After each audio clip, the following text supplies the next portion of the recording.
안녕하세요. 저는 올해 37살 남자입니다. 제게 참 어떤 사람들은 평생을 살아가도 겪을 수 없는 그런 믿기 힘든 일을 하나 겪게 되었습니다.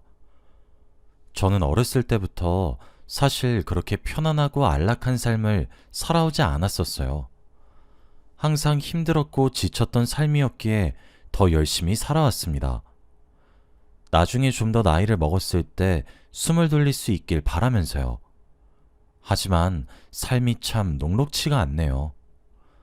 익명이란 것에 숨어서 제 이야기를 하면서 하소연이라도 하고 싶어서 이렇게 늘 즐겨 듣는 이곳을 찾아 사연을 보내게 되었습니다. 저희 아버지는 항상 술을 마시면 180도 돌변하는 사람이었습니다. 그리고 보통 그런 경우 100이면 100, 나쁜 쪽으로 돌변하는 편이죠. 일주일 중 하루라도 술을 입에 대지 않으시는 날이 없으셨습니다. 아직도 제가 어렸던 시절을 떠올리면 아버지와 방에 굴러다니는 소주병들이 함께 떠오를 정도죠. 아버지는 술에 취하지 않으시는 날이라면 정말 온화하고 따뜻하셨던 분이었습니다. 하지만 술이 들어가면 폭력적이고 난폭한 아버지로 순식간에 돌변하시고는 하셨어요. 그걸 곁에서 가장 오래 견딘 사람은 저희 어머니셨고요. 제 기억이 맞다면 아버지의 처음 증상은 커다랗게 욕설을 하는 것으로 시작되었습니다. 그리고 그것은 곧 폭력으로 이어지기 시작했습니다. 처음엔 상스러운 쌍욕으로 시작했지만 어느새 어머니의 몸엔 하나둘 멍이 생기기 시작했어요. 어머니의 울음소리로 가득 찬 길고 긴 밤이 지나게 되면 아침을 맞이하는 것은 아버지가 안절부절하며 미안해하는 목소리와 두 번 다시 술을 먹지 않겠다는 다짐뿐이었습니다. 하지만 소용이 없었어요. 아침의 다짐은 그날 저녁만 되면 다시 무너지곤 했었거든요. 어머니도 참 많이 힘드셨겠죠. 제가 초등학교에 입학했던 시절엔 그래도 아버지가 일용직이었지만 공사판을 전전하시며 하루 벌어 하루 먹고 살 순 있었습니다. 하지만 그것도 점차 일을 나가지 않기 시작하셨고 어머니가 일을 나가셔야 했죠. 저희 집 가장은 순식간에 어머니가 되셨어요. 밤낮 가리지 않고 식당에서 설거지하며 고생해서 번 돈은 저녁마다 아버지의 술값으로 사용되었어요. 그래서 늘 돈이 부족했어요. 학교에 학급 회비를 내야 했는데 저는 항상 뒤로 나가서 무릎을 꿇고 손을 들었습니다. 어머니는 매번 학교에 불려와서 머리를 숙이며 사과를 했어요. 전 그때부터 아버지가 너무 싫었습니다. 그래서 어머니를 참 잘 따랐어요. 하지만 지금 생각해보니 아버지와 얼굴이 판박이일 정도로 닮았던 저를 반가워하지 않으셨을 것 같기도 하네요. 어머니는 어느 순간을 기점으로 집에 점점 늦게 귀가하시기 시작했습니다. 저녁 시간에 맞춰 들어와 제 밥을 만들어 주셨던 어머니는 점차 1시간, 2시간 늦어지더니 어느새 밤늦게 들어오기 시작했어요. 그것도 점점 새벽에 들어오기 시작하시더니 이내 외박하는 날도 생겨나고 말았죠. 그런 어머니를 아버지는 술에 취해 낮잡아 부르며 욕을 하셨습니다. 어머니로부터 코가 아플 정도로 짙은 향수 냄새가 나기 시작했지만 전 여전히 어머니가 좋았습니다. 하루는 동이 트기 직전인 새벽 5시 반 정도쯤에 눈이 저절로 떠졌던 적이 있어요. 생전 새벽에 일어났던 적이 단 한 번도 없었는데 그날따라 눈이 번쩍 떠졌죠. 눈을 떠서 방을 둘러보니 아버지는 술에 취해 골아떨어지신 이유였고 어머니는 주섬주섬 무언가를 챙기고 계셨죠. 아주 커다란 가방이었어요. 엄마, 어디 가? 새벽임에도 또랑또랑한 제 목소리에 어머니는 어깨를 흠칫하시더니 아무것도 아니야. 안 자고 벌써 깼어, 우리 아들? 하며 저를 꼭 안아주셨습니다. 엄마는 제게 수키 이모 집에서 하룻밤 자러 가기 위해 짐을 싸러 왔다고 했어요. 그 말에 저는 잘 다녀오라고 웃으면서 대문까지 배웅해 주었습니다. 전 그때 사실 알고 있었어요. 엄마가 스키 이모 집에서 잠을 자는 날이면 가방을 챙기지 않았다는 사실을. 엄마가 이것저것 쑤셔 넣은 큰 가방은 여행 가방이란 사실을. 그래서 지금 어머니가 이대로 집을 나간다면 영영 돌아오지 않을 거란 사실을 말이에요. 저는 당연히 본능적으로 엄마를 잡아 붙들고 싶었어요. 하지만 매일 밤마다 가슴을 치며 우는 엄마의 모습보다 짙은 향수 냄새가 나지만 환히 웃는 엄마가 행복해 보여 그렇게 행동하지 못했습니다. 지금 생각해보면 그때 어머니께 남자가 생겼었던 것 같아요. 뒤돌아가는 어머니께 저는 엄마, 사랑해! 하고 소리를 질렀어요. 어머니는 입을 틀어막고 도망치다시피 뛰어가셨죠. 아마 우셨던 것 같기도 합니다. 그리고 그렇게 어머니는 제가 예상했던 대로 영영 돌아오지 않았습니다. 제 나이 13일 때 일어난 일이었어요.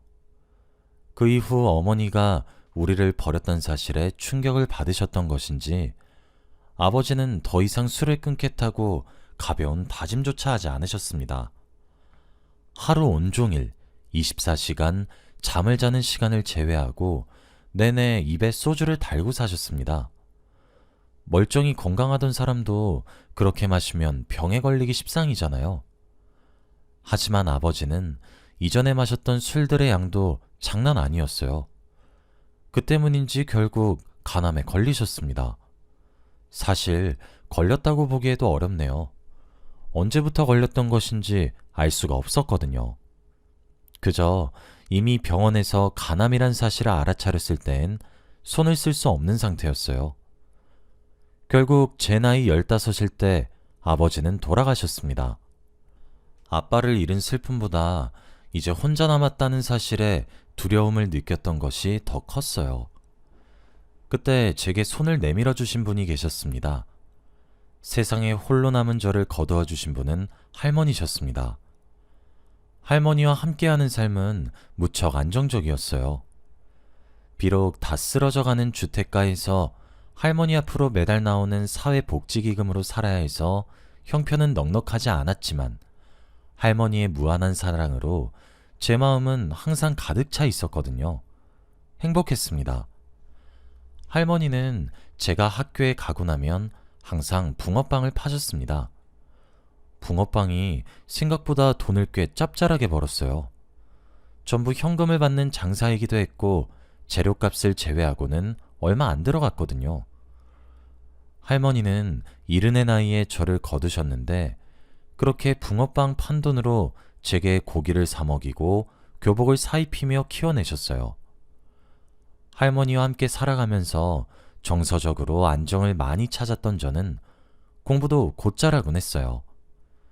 할머니를 호강시키기 위해 고등학교를 졸업하고 바로 취업을 하려고 했지만 제 머리를 그렇게 버리긴 아깝다며 할머니는 무조건 대학을 가라고 하셨어요. 그 성화에 못 이겨 저는 대학을 진학했습니다. 할머니 말씀대로 저는 머리가 좋은 편에 속하는 사람이었고 사회자 배려 전형으로 정말 대한민국에서 손꼽히는 대학교에 붙을 수 있었습니다. 저의 대학 합격 발표를 들은 그날 할머니는 정말 환하게 웃으셨어요. 졸업만 하면 대기업에 취업하는 것이 그리 커다란 꿈은 아니었기 때문에 저는 두근거리기 시작했습니다. 확실히 좋은 대학교에 가게 되니까 과외를 통해서 돈을 꽤 넉넉하게 벌 수 있게 되었더군요. 그러다 나이가 되어 군대에 갔다가 전역을 했더니 할머니와 함께 산 지 딱 10년이 되던 해였죠.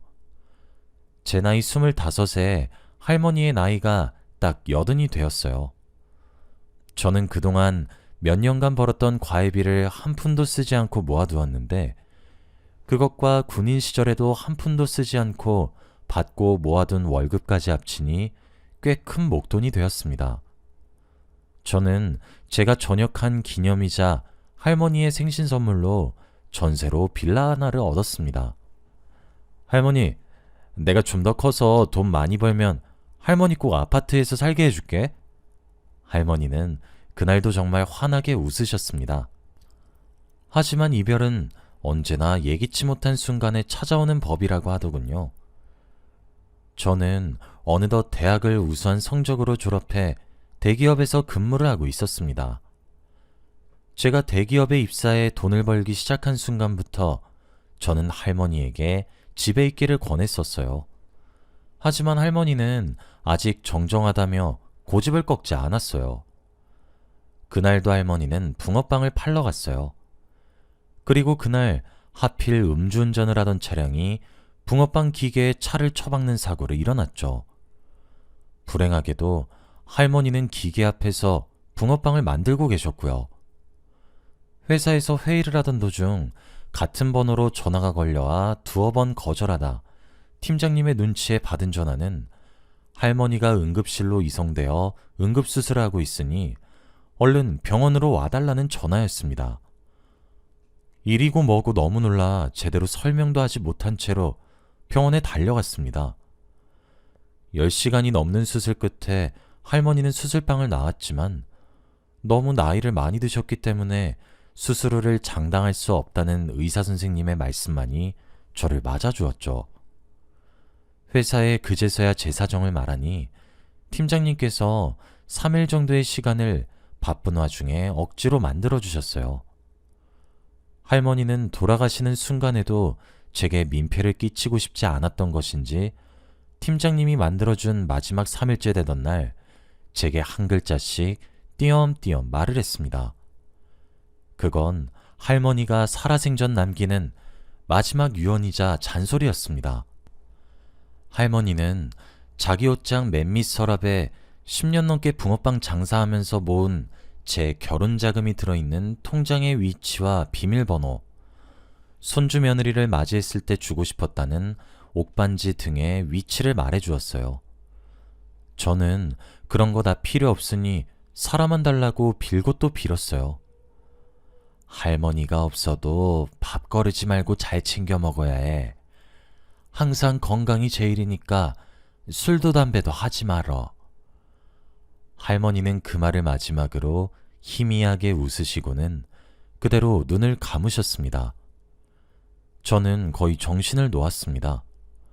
어머니께 버림받고 아버지를 잃은 슬픔과는 감히 비교가 되지 않을 정도로 커다란 슬픔이 저를 덮쳤어요. 세상에 혼자 남겨졌단 말이 어떤 의미인지 너무 가슴에 와닿더라고요. 그때 제게 힘이 되어준 사람이 희연 씨였습니다. 희연 씨는 제가 다니고 있던 대기업 입사 동기였어요. 할머니는 제게 어버이와도 같은 분이셨기에 저는 장례식 내내 손님을 제대로 맞지도 못했습니다. 그때 그런 저를 나서서 도와준 사람이 희연 씨였어요. 3일장을 지내면서 내내 도와줬거든요. 아마 희연 씨가 아니었다면 할머니를 제대로 보내드리지도 못했을 거예요. 그뿐 아니라 희연 씨는 그 이후로도 할머니의 부재로 인해 힘들어하는 저를 참 많이 위로해 주었습니다. 제게 또 다른 버팀목과도 같은 존재가 되기까지 오랜 시간이 걸리지 않았습니다. 우리는 자연스럽게 연인이 되었고 제 나이 30이 되던 해에 결혼을 하게 되었습니다. 할머니 유골을 뿌린 곳에서 희연 씨를 손주 며느리라고 소개도 해주면서 행복하게 살겠다고 다짐했었어요. 그래서 저는 앞으로 행복할 날만 저를 기다리고 있을 줄 알았습니다. 하지만 제가 너무 순진했던 탓일까요? 아니면 속이기 좋은 사람이라 제게만 이런 사람들이 꼬이는 걸까요? 아내는 결혼 후 몇 년이 지나자 예전 따뜻하게 저를 품어주던 아내의 모습은 온데간데 사라지고 없었습니다. 아내는 결혼 직후 제가 너무 옥죄게 하는 것 같다며 가출을 밥 먹듯이 하기 시작했습니다. 저는 애써 제가 일군 가정이 무너질까 무서워서 아내가 원하는 대로 맞춰주기 급급했어요. 그러다 아내의 임신 사실을 알게 되었습니다. 첫째는 딸이었어요. 하지만 아내는 육아에 참여하지 않았습니다. 그래도 아내에게 불만을 하나도 품지 않았어요. 그저 낳아준 딸아이가 너무 예뻐서요. 그리고 제가 뭐라고 하는 순간 아내가 또 집을 버리고 나가버릴까봐 겁이 났어요. 아내가 집을 나갈 때마다 절 버리고 가신 어머니의 뒷모습과 똑같다고 느껴져서 아무런 행위도 취할 수 없었거든요. 아내는 제가 조금만 잔소리를 해도 협박하듯 으르렁거리며 밥 먹듯이 가출을 하기 시작했어요. 그러다 둘째가 생겼습니다. 둘째도 딸이었어요. 너무 행복했습니다. 아이를 두 명 다 제가 케어하는 것은 너무 힘들었지만 그래도 행복했어요. 아내에게 도와달라고 하기도 했지만 아내는 그럴 때마다 또 가출을 밥 먹듯이 하기 시작했죠. 그렇게 셋째 딸이 생겨났습니다. 저희 집은 딸 부잣집이구나 싶었고 북적거리는 것이 너무 행복하다고 여겼어요. 겨우 결혼한 지 6년 만에 아이를 셋을 낳아준 아내가 너무 고마웠습니다. 이제껏 가출하는 것도 호르몬 때문이겠구나 싶어서 너무 미안했어요. 그런데 어느 날 밤이었어요. 그날 꿈을 꾸는데 돌아가신 할머니가 저를 보면서 눈물을 뚝뚝 흘리시며 고개를 절레절레 흔드시더라고요. 돌아가시고 나서 처음으로 꿈에 나타나셨었는데 그런 꿈이어서 정말 너무 가슴이 아팠고 슬펐어요. 그런데 꿈에서 깨어난 다음 날 아침 소름 끼치게도 법원에서 서류가 날아왔습니다. 아내는 깜짝 놀라하며 등 뒤로 숨겼지만 저는 본능적으로 그걸 파헤쳐야 된다고 생각했어요. 아내에게 억지로 뺏어들어 서류를 뜯어 확인했습니다. 그것은 아내에게 온 판결문이었어요. 심지어 상간자 소송 판결문이었죠. 제가 이것이 뭐냐고 묻자 작은 오해가 생긴 것이라고 하더군요. 저는 판결문을 찬찬히 뜯어봤습니다. 사건의 경위를 읽어보니 한치의 오해도 없이 아내는 불륜을 저질렀더군요. 아내는 쭈뼛거리면서 자기가 먼저 꼬신 것이 아니라 넘어간 거라는 둥, 그러려고 그런 게 아니라는 둥, 참 저걸 말이라고 하나 싶을 정도로 황당한 핑계만 줄줄 늘어났어요. 화를 내려는 순간 제 다리에 첫째 딸과 둘째 딸이 매달려서 아빠, 화내? 하는데 참 그 자리에서 화를 못 내겠더군요.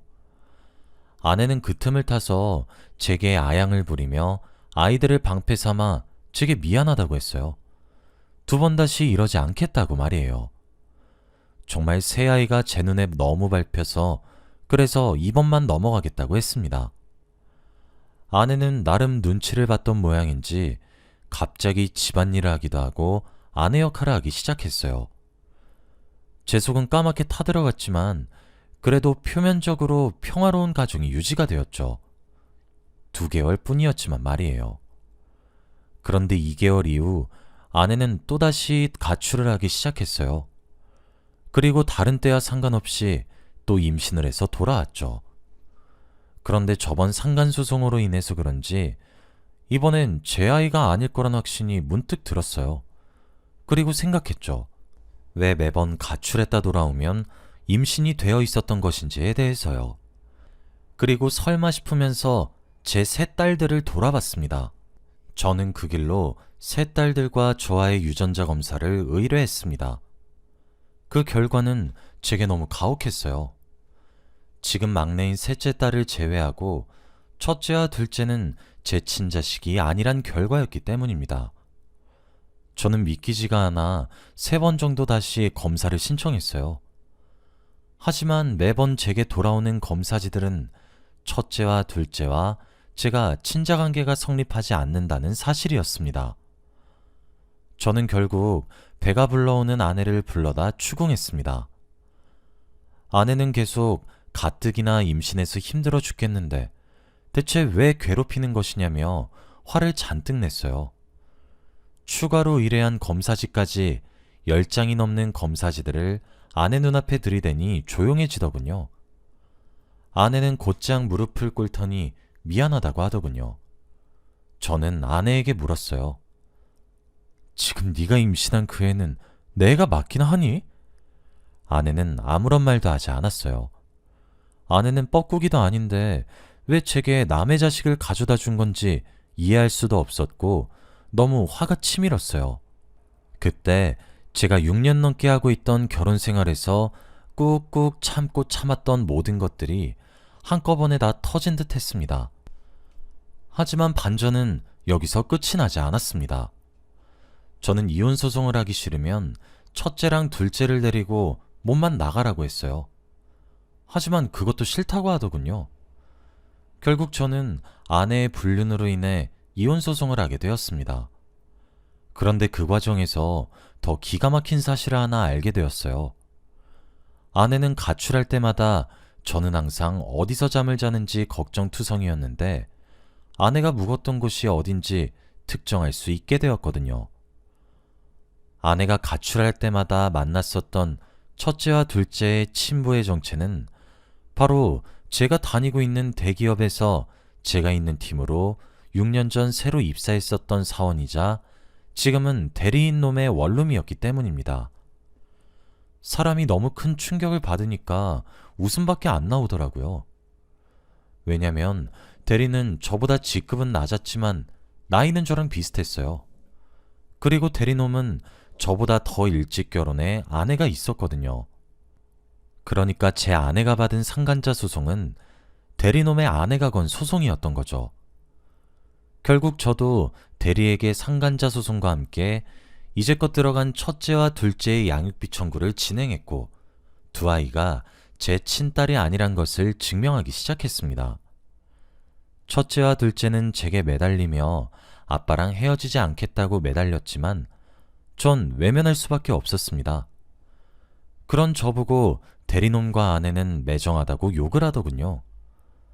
저는 위자료를 그들의 통장 가압류를 통해 받는 것을 선택했고 그리하여 회사에 자연스럽게 그 두 사람의 불륜 사실을 알릴 수 있었습니다.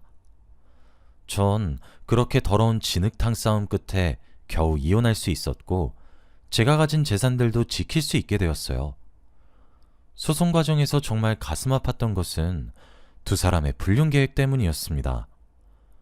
두 사람은 고아가 되어 더 이상 보호해줄 어른이 없는 저를 노리고 접근했었더군요. 그래서 제가 가진 것들을 하나씩 빼돌리려고 했었고 실제로 소송하면서 제 명의에서 불법적으로 아내의 명의로 바뀐 재산들이 다수 있다는 사실도 알게 되었어요.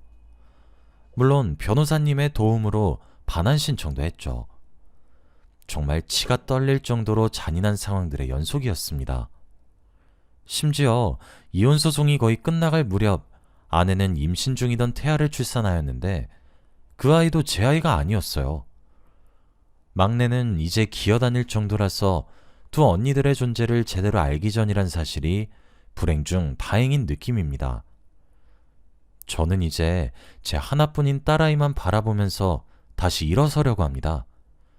저는 떳떳한 아버지이기에 회사에 계속 꿋꿋하게 다니려고 합니다. 아직 사람들의 시선이 두렵지 않다면 거짓말이겠지만 제가 딸아이를 지키기 위해 잘 이겨낼 수 있게 여러분들이 응원해 주셨으면 좋겠습니다. 그날 꿈에 할머니가 엉엉 우셨었는데 이런 일에 제가 마음을 다칠까 걱정되어서 우셨던 것 같아요. 제 딸과 함께 조만간 날 좋은 날을 골라서 할머니를 뵙고 오려고 합니다. 여기까지가 제 이야기였습니다. 긴 이야기를 들어주셔서 정말 감사합니다. 행복하세요.